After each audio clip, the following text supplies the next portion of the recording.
Hello friends, మన all educational update ఛానల్కి స్వాగతం. ఆంధ్రప్రదేశ్ రాష్ట్రంలో డిఎస్సికి సంబంధించి సిలబస్ని అయితే ప్రకటించడం జరిగింది. ఈ సిలబస్ని మీరు తెలుగులో డౌన్లోడ్ చేసుకోవాలనుకుంటే వీడియో కింద డిస్క్రిప్షన్లో వెబ్సైట్ లింక్ ఇస్తాను. ఆ లింక్ని క్లిక్ చేసుకుని సిలబస్ని తెలుగులో డౌన్లోడ్ చేసుకోవచ్చు. టెట్ ఎగ్జామ్ అయితే మనకు ఆన్లైన్లో నిర్వహించారు. ఆన్లైన్లో నిర్వహించడం వల్ల ఒకరోజు ఎగ్జామ్ ఈజీగాను, మరొక రోజు పేపర్ కష్టంగా రావడం జరిగింది. మనకు 2 సెషన్లో ఎగ్జామ్ అయితే నిర్వహించారు. Morning section, after section. Morning సెషన్లో చాలామందికి పేపర్ ఈజీగా వచ్చింటే ఆఫ్టర్నూన్ సెషన్లో కొంతమంది చాలా టఫ్ అయితే వచ్చేసింది. దీంతో నార్మలైజేషన్ చేశారు. నార్మలైజేషన్ చేయడం వల్ల కూడా మనకు చాలామందికి మార్కులు పెరిగాయి, చాలామందికి మార్కులు అయితే తగ్గాయి. దీంతో అభ్యర్థులు అయితే అభ్యంతరాలు అయితే వ్యక్తం చేస్తున్నారు. మనకు ఎగ్జామ్ అయితే ఆఫ్లైన్లో నిర్వహించాలి, రాబోయే డిఎస్సి ఎగ్జామ్ అయినా ఆఫ్లైన్లో నిర్వహించాలని చెప్పేసి ఈ అభ్యర్థులు అయితే అభ్యంతరాలు వ్యక్తం చేస్తున్నారు. వీటిపైన ప్రభుత్వం అయితే ఏం స్పందించలేదు. ఆన్లైన్లో ఎగ్జామ్ నిర్వహించే అవకాశం ఉందని చెప్పేసి క్లియర్గా న్యూస్ అయితే రావడం జరిగింది. ఈ విధంగా డిఎస్సి ఎగ్జామ్ అయితే ఆఫ్లైన్లో నిర్వహిస్తే బెటరా, ఆన్లైన్లో నిర్వహిస్తే బెటరా, లేదా ఉమ్మడి జిల్లాలు ఉంటాయి కదా, ఉమ్మడి జిల్లాలు కలిపి ఒకే రోజు ఎగ్జామ్ నిర్వహిస్తే బెటరా, లేదా మొత్తం అందరికీ ఒకే రోజు ఎగ్జామ్ నిర్వహిస్తే బెటరా, మీరేమనుకుంటున్నారు? మీ అభిప్రాయాన్ని అయితే వీడియోని లైక్ చేసి వీడియో కింద కామెంట్ చేయండి.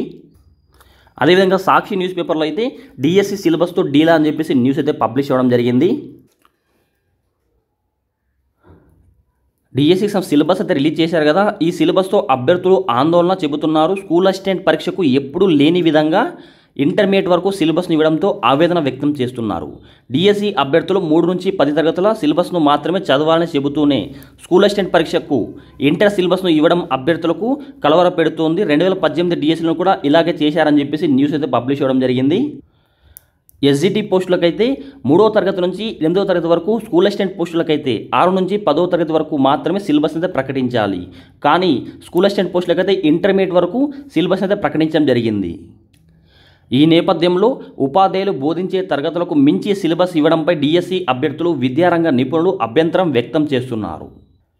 అదేవిధంగా స్పెషల్ ఎడ్యుకేషన్ పోస్టులకు సిలబస్ను ప్రకటించలేదు అంటే ఈ విభాగంలో పోస్టులు లేవని ప్రభుత్వం చెబుతున్నట్టుగానే భావించాల్సి వస్తుంది. ఈ విధంగా ఎస్ఎస్ స్పెషల్ ఎడ్యుకేషన్లో పోస్టులు కూడా లేవని చెప్పేసి క్లియర్గా అర్థమైపోతుంది. ఇలాంటి ఇంట్రెస్టింగ్ వీడియోస్ కోసం ప్రతి ఒక్కరు మన ఛానల్ సబ్స్క్రైబ్ చేసుకోండి. పక్కన బెల్ ఐకాన్ వస్తుంది. ఆ బెల్ ఐకాన్ని క్లిక్ చేస్తే ఆల్ సింబల్ అవడం జరుగుతుంది. ఆల్ సింబల్ని క్లిక్ చేసి మన ఛానల్ అప్లోడ్ చేసి ప్రతి ఒక్క వీడియో మీ నోటిఫికేషన్ పొందవచ్చు.